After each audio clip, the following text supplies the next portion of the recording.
suspecte une amylose cardiaque sur un faisceau d'arguments. Ce n'est pas un simple signe clinique qui me fait évoquer l'amylose cardiaque, c'est un ensemble. Sur la clinique, il y a avant tout l'hypertrophie ventriculaire gauche ou typiquement l'insuffisance cardiaque à fraction d'éjection préservée.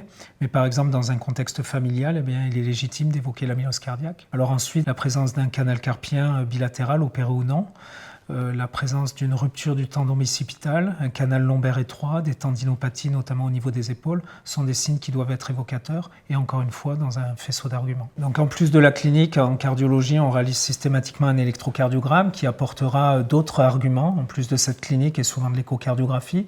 À l'électrocardiogramme, typiquement, on aura souvent des signes qui sont un peu discordants entre une hypertrophie ventriculaire gauche morphologique et l'absence d'hypertrophie ventriculaire gauche électrique, qui sont des signes qui doivent être évocateurs, mais qui sont loin d'être systématiques. D'autres signes typiques sont les anomalies de la conduction, qui signent l'atteinte neurologique cardiaque. On a aussi l'aspect pseudo-infarctoïde, à savoir un aspect QS qui doit nous faire évoquer l'amylose. Et puis la fibrillation atriale qui est tout à fait classique, qui est bien sûr aspécifique, mais qui est fréquente en cas d'amylose cardiaque. Donc l'étape d'après, ce sera l'échocardiographie, qui est réalisée facilement par les cardiologues, avec la recherche d'une hypertrophie ventriculaire gauche, qui est loin d'être systématique à la phase débutante et qui doit d'ailleurs être évoquée précocement dans les formes familiales. Cette échocardiographie, on va s'attacher à aller rechercher des signes un peu plus spécifiques d'amylose, avec notamment des troubles de la diastole, qui peuvent parfois aboutir à un profil restrictif, qui est encore une fois loin d'être systématique. Et puis en plus de cette hypertrophie ventriculaire gauche, une hypertrophie du ventricule droit, une dilatation des massifs auriculaires, qui reflète l'élévation des pressions de remplissage.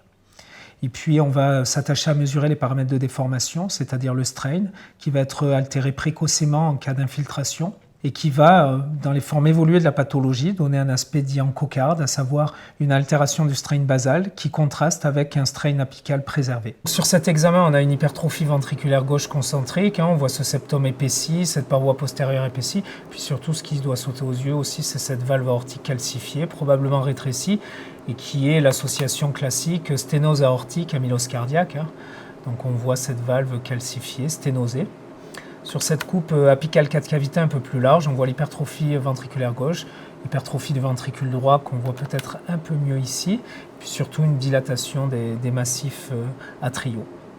Alors chez ces patients, il est important sur les trois coupes, la coupe 3 cavités, la coupe 2 cavités et puis la coupe 4 cavités ici, et bien de mesurer la déformation, à savoir le strain. Et quand on mesure le strain de ce ventricule gauche, en cas de cardiopathie infiltrative, on a cette image souvent très évocatrice, dite en cocarde, où finalement le strain apical est préservé. On a une altération du strain basal qui vient contraster avec le strain apical et qui donne cet aspect dit en cocarde et qui doit légitimement évoquer une cardiopathie infiltrative. À partir de là, on peut tout à fait réaliser une IRM qui viendra généralement confirmer une intuition clinique et échocardiographique, puisque généralement à partir de la clinique, de l'électrocardiogramme bien sûr, et de l'échocardiographie, on a souvent suffisamment d'arguments pour suspecter l'amylose. Ceci étant dit, si celle-ci n'est pas franche, l'IRM peut être un très bon examen pour venir confirmer tout ça en montrant des anomalies typiques, en plus de l'hypertrophie, des anomalies de clairance du gadolinium qui correspondent très bien aux anomalies de dépôt des fibrilles au niveau du myocarde, et puis une augmentation du T1 sur des séquences de cartographie du T1 qui montrent l'augmentation du volume extracellulaire et qui correspond à l'intensité des dépôts de fibrilles amyloïdes au niveau du myocarde. Donc ici une IRM d'une patiente suspecte d'amylose, surtout parce qu'elle présente une hypertrophie ventriculaire gauche. Alors hop, ici 17-18 mm de septum. Donc une franche hypertrophie ventriculaire gauche. Ça, c'est une hypertrophie ventriculaire gauche pathologique. Et donc ce qui va beaucoup nous aider ici, c'est les séquences dites de rehaussement tardif. Un rehaussement tardif circonférentiel de topographie sous-endocardique qui est typique d'amylose cardiaque. Alors chez cette patiente, on a complété en réalisant des séquences dites de T1 mapping qui permettent de quantifier la fibrose interstitielle diffuse et le volume extracellulaire. Et théoriquement, on se situe sur des valeurs qui avoisinent les 950 000 millisecondes. Et là, ce n'est pas visible ici, mais ce sont des valeurs qui sont tout au-dessus de 1100, 1200 millisecondes, donc qui reflètent, on les voit, hein, des couleurs chaudes, un peu plus chaudes. Donc ici, sur une échelle, vous avez ici le 1150 à peu près à ce niveau-là, donc on voit qu'on est largement au-dessus de 1100 systématiquement. Et ça reflète une augmentation du volume extracellulaire et la présence de fibrilles dans l'ensemble du myocarde. Alors l'IRM ne permet pas de faire la différence entre une amylose cardiaque à transthyrétine et une amylose cardiaque AL, à chaîne légère. Et c'est véritablement la scintigraphie et la recherche d'une gamma-pathie monoclonale qui permettra de nous orienter. Alors ça, c'est une étape essentielle et je dirais que la première étape peut-être dans cet objectif de typer l'amylose, c'est d'écarter une gamma-pathie monoclonale avant tout. Parce qu'en présence d'une gamma-pathie monoclonale, l'attitude ne sera pas la même et il faudra avoir recours à la biopsie pour confirmer et pour typer l'amylose. Donc écarter une gamma-pathie monoclonale, ça nécessite de faire une immunoélectrophorèse des protéines sériques et urinaires et un dosage des chaînes légères libres sériques. Et en l'absence de gamma-pathie monoclonale, eh bien, c'est la scintigraphie qui va être l'examen central, puisque en présence d'une amylose cardiaque à transthyrétine, la scintigraphie sera toujours positive. Et en l'absence d'amylose cardiaque à transthyrétine, la scintigraphie sera négative, à savoir il n'y aura pas de fixation cardiaque du traceur osseux. Donc en fait, on voit apparaître le cœur, on voit apparaître le squelette osseux globalement au niveau du thorax. Et en fait, on voit que le cœur fixe le radiotraceur, donc le traceur osseux, ce qui est un signe d'amylose. Ça, c'est la patiente qu'on vient de voir, avec une fixation myocardique du traceur osseux. On voit qu'on a une fixation également du squelette osseux du traceur et on voit que la fixation myocardique est à peu près équivalente à celle du squelette osseux. Et donc ça représente un score 2 dit de Perugini, du nom du premier auteur de l'article qui a validé un petit peu la scintigraphie dans cette indication. Ce qui est intéressant chez cette patiente, c'est qu'elle avait déjà une scintigraphie osseuse 6 ans auparavant. Et à l'époque, on avait constaté une fixation myocardique du traceur osseux, mais qu'on avait qualifiée de légère. En tout cas, on avait estimé que c'était un grade 1 ou un score 1 de Perugini, à savoir une fixation du traceur osseux au niveau du myocarde, mais qui est inférieure à celle de l'os et qui est discrète. Et donc à l'époque, on avait estimé que c'était un grade 1. Et quand on regarde ce qu'on a aujourd'hui, eh bien, on pourrait qualifier que c'est un grade 2 et donc on a une certaine évolutivité. Et en tout cas, sur ces clichés aujourd'hui, on peut affirmer qu'il existe une amylose cardiaque. Et en l'absence de gamma-pathie monoclonale, eh bien, on pourra conclure à une amylose cardiaque à transthyrétine.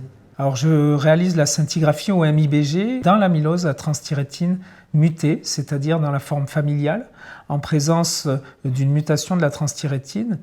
La négativité de la scintigraphie osseuse ne préjuge pas de l'absence d'atteinte cardiaque et notamment d'une atteinte plutôt neurologique. Et dans ces cas-là, c'est la scintigraphie au MIBG qui va permettre d'objectiver la dénervation cardiaque qui va précéder, dans la plupart des mutations, l'atteinte myocardique et les dépôts fibrillaires au niveau du myocarde. Donc ici, une scintigraphie osseuse qu'on pourrait qualifier de normale avec une absence de fixation évidente du traceur osseux au niveau de la sphère cardiaque. Et chez ce patient porteur d'une mutation de la transthyrétine, le bilan a été complété par la réalisation d'une scintigraphie au MIBG qui cette fois-ci montre une absence complète de fixation du MIBG au niveau du myocarde, ce qui est complètement pathologique puisque théoriquement, il existe une fixation physiologique du MIBG au niveau du myocarde.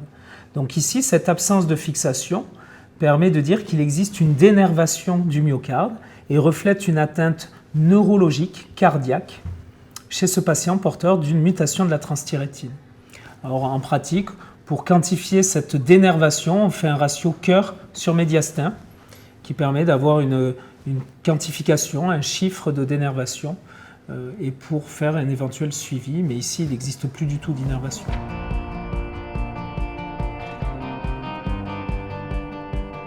Donc le seul et unique moyen de différencier la forme sauvage de la forme héréditaire familiale est de réaliser une analyse génétique à la recherche d'une mutation sur le gène de la transthyrétine.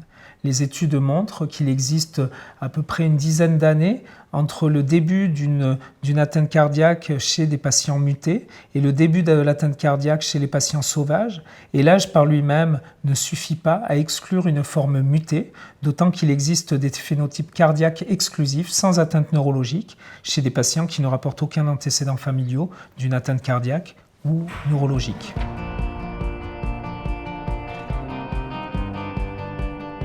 les suivis en cardiologie, il est toujours avant tout clinique, notamment sur les symptômes et la dyspnée, sur le poids, notamment pour l'insuffisance cardiaque. Il est électrocardiographique de façon à s'assurer de l'absence d'apparition d'une fibrillation atriale, de troubles de la conduction ou d'une insuffisance chronotrope qui peut aggraver les symptômes.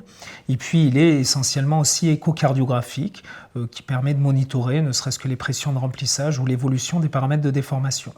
J'utilise aussi des paramètres biologiques tels que le BNP ou la troponine qui sont avant tout des paramètres pronostiques et qui, en cas d'aggravation, me laissent penser qu'il existe peut-être une évolutivité de la pathologie. Et puis, dans la forme familiale, ou dans les amyloses AL, dans des formes dans lesquelles je dirais j'ai envie d'avoir un monitoring plus précis de mon patient, eh bien, je réalise facilement une IRM cardiaque avec notamment du T1 mapping qui me permet d'avoir une donnée quantifiée du volume extracellulaire, de la fibrose interstitielle diffuse et du coup de la charge amyloïde de ces patients pour voir si je suis face à une pathologie évolutive.